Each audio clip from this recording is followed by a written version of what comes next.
उम्मीद है आप लोग सब ठीक होंगे। और आज हम लोग क्लास में डिस्कस करने वाले हैं बॉन्ड एंगल यानी बंधन कोण। कोवैलेंट मॉलिक्यूल में यानी सहसंयोजक अणु में बॉन्ड एंगल का वैल्यू जो है कहां पर अधिक होता है और कहां पर कम होता है, कहां पर ज्यादा होगा और कहां पर कम होगा, उसको समझने वाले हैं। बॉन्ड एंगल कहा किसको जाता है? तो angle between two nearest covalent bond. किसी भी कोवैलेंट मॉलिक्यूल में दो नियरेस्ट बॉन्डों के बीच के एंगल को बॉन्ड एंगल कहा जाता है। यहां पर आप देख सकते हैं NH3 मॉलिक्यूल है, ये NH3 मॉलिक्यूल अमोनिया मॉलिक्यूल है। अमोनिया मॉलिक्यूल में सेंट्रल एटम नाइट्रोजन है, बॉन्डेड एटम हाइड्रोजन है। तो दो नियरेस्ट जो हाइड्रोजन है यानी दो नियरेस्ट जो कोवैलेंट बॉन्ड है उसके बीच के एंगल को हम क्या बोलेंगे? Bond angle. कोई भी दो नियरेस्ट बॉन्ड आप ले सकते। दो नियरेस्ट बॉन्डों के बीच के एंगल को क्या कहते हैं? बॉन्ड एंगल कहते हैं। बॉन्ड एंगल को या बोल सकते हैं कि बॉन्ड एंगल का वैल्यू जो है तीन फैक्टर पर डिपेंड करता है, यानी factor affecting the bond angle. पहला फैक्टर है आपको लोन पेयर इलेक्ट्रॉन्स, दूसरा फैक्टर है आपको सेंट्रल एटम, और थर्ड फैक्टर जो है वो है बॉन्डेड एटम। मेनली तीन फैक्टर पर बॉन्ड एंगल का वैल्यू डिपेंड करता है। फर्स्ट कॉलम में आप देखने का कोशिश कीजिए।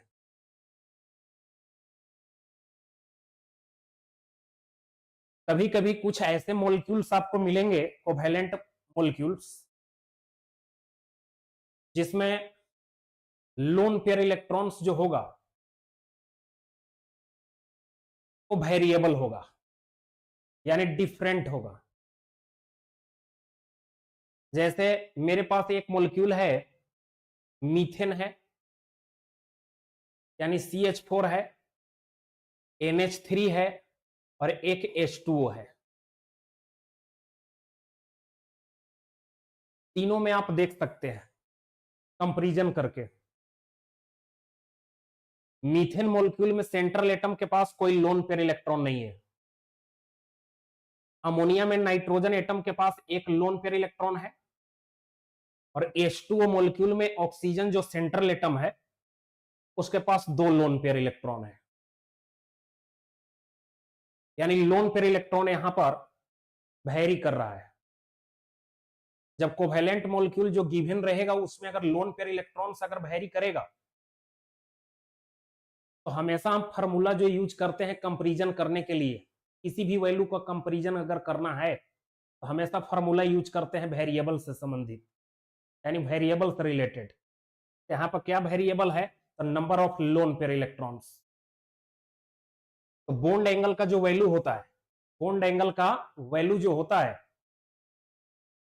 तो लोन पेयर इलेक्ट्रॉन्स के नंबर का क्या होता है? इनवर्सली प्रोपोर्शनल होता है। इनवर्सली प्रोपोर्शनल होता है यानी जहां पर यानी जिस मॉलिक्यूल में number of lone pair electron central atom के पास ज्यादा होगा उस मॉलिक्यूल में बॉन्ड एंगल का वैल्यू जो होगा वो लिस्ट होगा यानी कम होगा।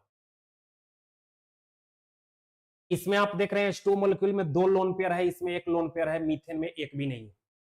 यानी लोन पेयर इलेक्ट्रॉन का नंबर H2 मॉलिक्यूल में ज्यादा है तो इसमें बॉन्ड एंगल का वैल्यू जो होगा वो सबसे लिस्ट होगा। यानी लिस्ट बॉन्ड एंगल वाला मॉलिक्यूल जो होगा वो H2O होगा। उसके बाद कौन सा हो जाएगा? अमोनिया हो जाएगा। उसके बाद क्या हो जाएगा? मीथेन हो जाएगा। फर्स्ट फैक्टर है आपको लोन पेयर इलेक्ट्रॉन्स। कौन सा फार्मूला पहले कब यूज करना है उसको समझना जरूरी है। एक ही बार बोल दिए हम कि हमेशा कंपैरिजन करने के लिए किसी भी वैल्यू का वेरिएबल से, क्वेश्चन में क्या वेरिएबल है उससे रिलेटेड फार्मूला यूज किया जाता है। तो यहां पर जो फार्मूला यूज हो रहा है, लोन पेयर इलेक्ट्रॉन वेरी करने के कारण लोन पेयर इलेक्ट्रॉन वाला फार्मूला, यानी बॉन्ड एंगल जो होता है इनवर्सली प्रोपोर्शनल होता है लोन पेयर इलेक्ट्रॉन्स का। सेकंड फैक्टर कौन सा है? तो सेंट्रल एटम। सेंट्रल एटम, कभी कभी कुछ कोवैलेंट मॉलिक्यूल ऐसे मिलेंगे आपके पास जिसमें सेंट्रल एटम के पास number of lone pair electrons जो होता है वो सेम होता है, यानी सिमिलर होता है। लोन पेयर इलेक्ट्रॉन्स यानी वेरी नहीं करेगा। क्या वेरी करेगा? तो सेंट्रल एटम वेरी करेगा। जैसा कि आप देख सकते हैं, एक मॉलिक्यूल है आपके पास NH3 और दूसरा कौन सा है? PH3। एक अमोनिया है और दूसरा क्या है? फॉस्फीन है। दोनों में सेंट्रल एटम डिफरेंट है, number of lone pair electrons जो है सेम है। तो जब सेंट्रल एटम डिफरेंट रहेगा, लोन पेयर इलेक्ट्रॉन्स जब सेम रहेगा, तो बॉन्ड एंगल का वैल्यू जो है वो सेंट्रल एटम के इलेक्ट्रोनेगेटिविटी पर डिपेंड करता है। और बॉन्ड एंगल जो होता है इस केस में सेंट्रल एटम के इलेक्ट्रोनेगेटिविटी के डायरेक्टली प्रोपोर्शनल होता है। यानी जिस मॉलिक्यूल में सेंट्रल एटम का इलेक्ट्रोनेगेटिविटी वैल्यू ज्यादा होगा वहां पर बॉन्ड एंगल का वैल्यू ज्यादा होगा। नाना पार्टिकल नीचे आ रहा है, जो नीचे ग्रुप में एलिमेंट प्रेजेंट होता है उसका इलेक्ट्रोनेगेटिविटी वैल्यू जो होता है वो लिस्ट होता है। यानी फास्फोरस का इलेक्ट्रोनेगेटिविटी कम है, नाइट्रोजन का क्या है? ज्यादा है। यानी इस केस में बॉन्ड एंगल का वैल्यू जो होगा वो अमोनिया में क्या होगा?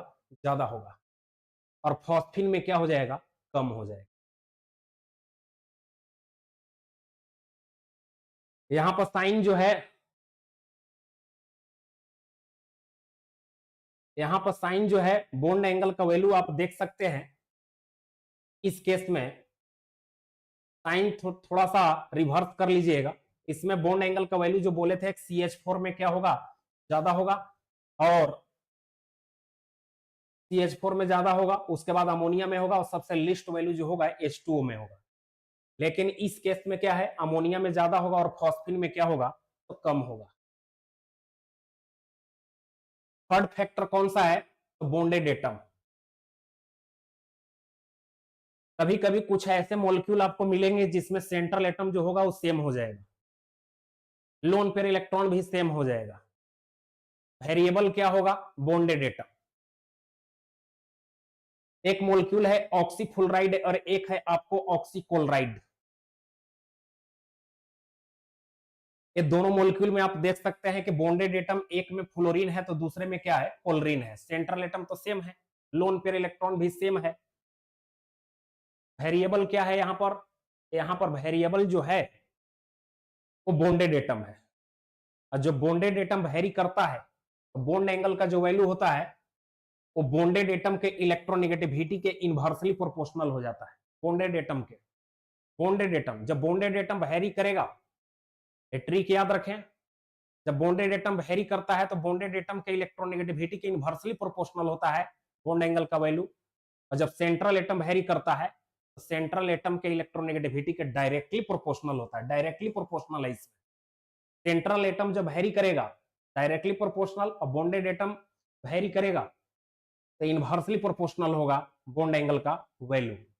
यानी जहां पर इलेक्ट्रोनेगेटिविटी बॉन्डेड एटम का ज्यादा, बॉन्ड एंगल का वैल्यू क्या होगा? कम। तो फ्लोरीन का इलेक्ट्रोनेगेटिविटी क्लोरीन के रिस्पेक्ट में क्या होता है? ज्यादा होता है। यानी इसका मतलब बोल सकते हैं इलेक्ट्रोनेगेटिविटी ज्यादा तो बॉन्ड एंगल का वैल्यू कम। यानी ऑक्सीफ्लोराइड में बॉन्ड एंगल का वैल्यू कम हो जाएगा और ऑक्सीक्लोराइड में बॉन्ड एंगल का वैल्यू क्या हो जाएगा? ज्यादा हो जाएगा इस केस में। तो इस तरह से आप बॉन्ड एंगल का वैल्यू जो है जज कर सकते हैं कि किस मॉलिक्यूल में ज्यादा होगा और किस मॉलिक्यूल में क्या होगा? कम होगा। 3 फैक्टर है बॉन्ड एंगल का। पहला फैक्टर क्या था? Loan pair electrons. जब लोन पेयर इलेक्ट्रॉन वेरी करेगा तब ये फार्मूला यूज होगा।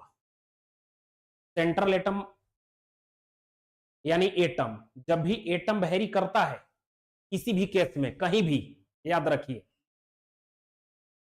किसी भी केस में अगर एटम वेरी करेगा तो इलेक्ट्रोनेगेटिविटी का फॉर्मूला लगाना है। हाँ, सेंट्रल एटम वेरी करेगा तो डायरेक्टली प्रोपोर्शनल होगा इलेक्ट्रोनेगेटिविटी का, और बॉन्डेड एटम वेरी करेगा तो इनवर्सली प्रोपोर्शनल होगा इलेक्ट्रोनेगेटिविटी का, लेकिन फॉर्मूला चलेगा इलेक्ट्रोनेगेटिविटी वाला ही। कहीं पर भी अगर एटम वेरी कर रहा हो इलेक्ट्रोनेगेटिविटी का फॉर्मूला लगाते हैं। तो लास्ट वाला दो केस जो है वो सेंट्रल एटम है और बॉन्डेड एटम है। ये तीन फैक्टर था, तीनों को आपको हम समझाने का कोशिश किए कि बॉन्ड एंगल का वैल्यू जो है किस कोवेलेंट मॉलिक्यूल में ज्यादा होता है और किस कोवेलेंट मॉलिक्यूल में क्या होता है, कम होता है। इस तरह से आप डिस्कस कर सकते हैं, जज कर सकते हैं, आइडेंटिफाई कर सकते हैं कि कहां पर बॉन्ड एंगल का वैल्यू कम होगा या ज्यादा होगा। आज के लेक्चर में इतना ही, मिलते हैं नेक्स्ट लेक्चर में।